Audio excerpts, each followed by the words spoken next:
when I was 18, I volunteered for the Women's Royal Naval Service, and I was sent up to Scotland for some training. And then I was told there were half a dozen of us or so, that we were going to work on SDX, Special Duties X. And we said, well, what's X? And they said, we haven't the faintest idea.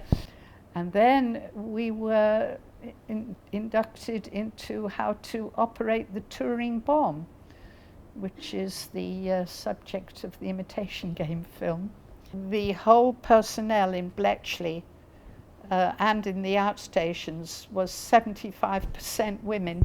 It didn't seem unusual because in the war, women did a lot of work while the men went out to fight.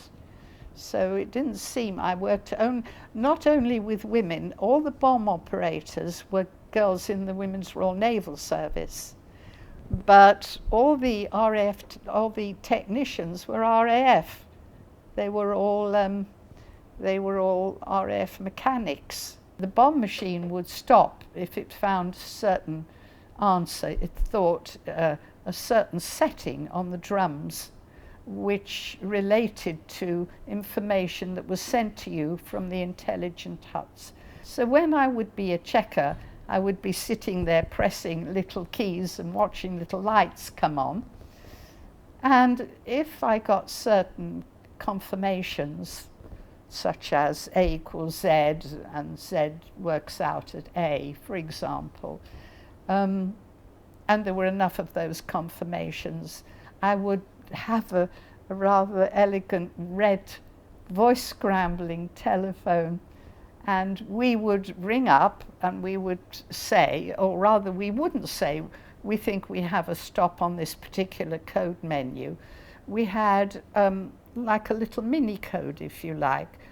So I might say, this is Norway checker, I have a good stop for you on Røros, which if anybody heard it, they wouldn't know what it meant. But Bletchley would know that I was working in a big bay called Norway with maybe 10 or 12 machines, and my machine would be called Røros, and they would know what menu I was running and how many other machines were running that menu, and they would know everything that they needed to know. But when I phoned up, I didn't know exactly where my phone call was going. It was that secret. And in fact, it was about, maybe 15 years ago, I met somebody who worked in Hut 6, and he said, when we got a good stop from bomb and it worked out, we used to cheer. And that was the first time I ever had any feedback, actually, about a real human being at the other end who was actually getting the stuff that we were sending through. I got married. I met an RAF officer while I was in London being a writer. And the transition was rather funny and strange in a way, because my husband was in the Ministry of Defence, but we wanted to augment our income by a house. And so we took a franchise on a Bendix laundrette.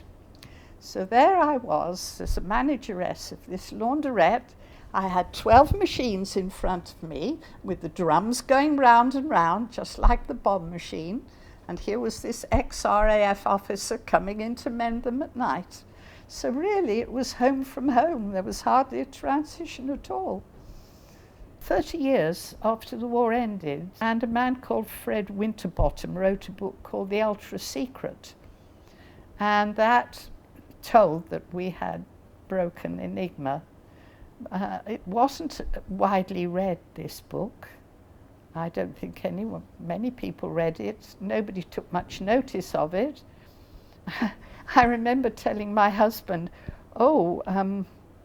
this is what I did during the war. Look's in the book. I broke part of code breaking. And he said, "Oh, that's interesting, dear. Very interesting. What's for tea?"